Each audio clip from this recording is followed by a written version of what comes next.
بسم اللہ الرحمن الرحیم۔ کپڑے کھڑے ہو کر بدلیں یا بیٹھ کر۔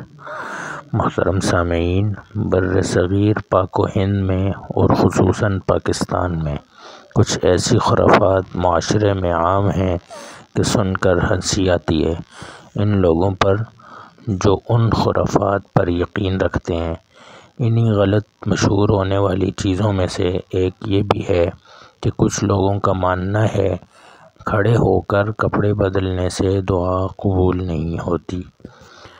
ویڈیو میں آگے بڑھنے سے پہلے اگر آپ نے ہمارا چینل ابھی تک سبسکرائب نہیں کیا تو برائے مہربانی پہلے چینل کو سبسکرائب کر لیں اور گھنٹی کا بٹن دبا دیں تاکہ آنے والی ویڈیو کا نوٹیفیکیشن آپ کو بر وقت مل سکے۔ چلیے اب جانتے ہیں کہ کیا واقعی کھڑے ہو کر کپڑے پہننے سے دعا قبول نہیں ہوتی یا ایسے ہی غلط بات مشہور ہے۔ واضح رہے کہ شریعت مقدسہ نے مسلمان کی قبولیت دعا کے لیے چند شرائط ذکر کی ہیں۔ نمبر 1، صدقِ دل سے دعا کی جائے۔ نمبر 2، قبول ہونے کی جلدی نہ کی جائے۔ نمبر 3، کسی حرام اور ناجائز چیز کو طلب نہ کیا جائے۔ نمبر 4، اور حلال کھانے پینے کا اہتمام کیا جائے۔ مذکورہ شرائط کی رعایت کرتے ہوئے اگر کوئی مسلمان دعا کرے گا تو انشاءاللہ اس کی دعا قبول ہوگی۔ کسی صحیح حدیث سے یہ بات ثابت نہیں ہے کہ کھڑے ہو کر کپڑے پہننے سے دعا قبول نہیں ہوتی۔ یہ بات غیر مستند اور بے بنیاد ہے۔ کپڑے کھڑے ہو کر یا بیٹھ کر دونوں طریقہ سے پہنے جا سکتے ہیں۔ کسی خاص ہیئت کی پابندی نہیں ہے۔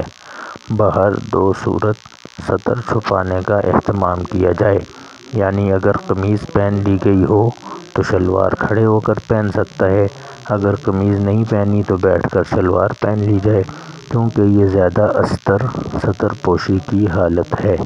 نیز کپڑے پہننے کے بعد یہ دعا پڑھی جائے: الحمدللہ الذی کسانی ھذا ورزقنیہ من غیر حول منی ولا قوۃ۔ ترجمہ: سب تعریف اللہ ہی کے لیے ہے جس نے یہ پہنایا اور مجھے نصیب کیا بغیر میری کوشش اور قوت کے۔ یا اس کے علاوہ کپڑے پہننے کی کوئی مسنون دعا پڑھ لے۔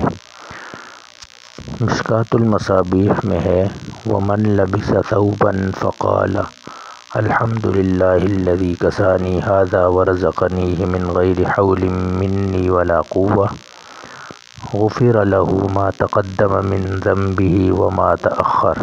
کتاب اللباس، جلد نمبر 2، صفحہ نمبر 1245۔ آخر میں اگر ہماری ویڈیو پسند آئے تو لائک کر دیں اور کمنٹ کر کے اپنی قیمتی رائے کا اظہار بھی کر دیں تاکہ ہم آپ کے لیے ایسی مزید اچھی ویڈیوز بناتے رہیں۔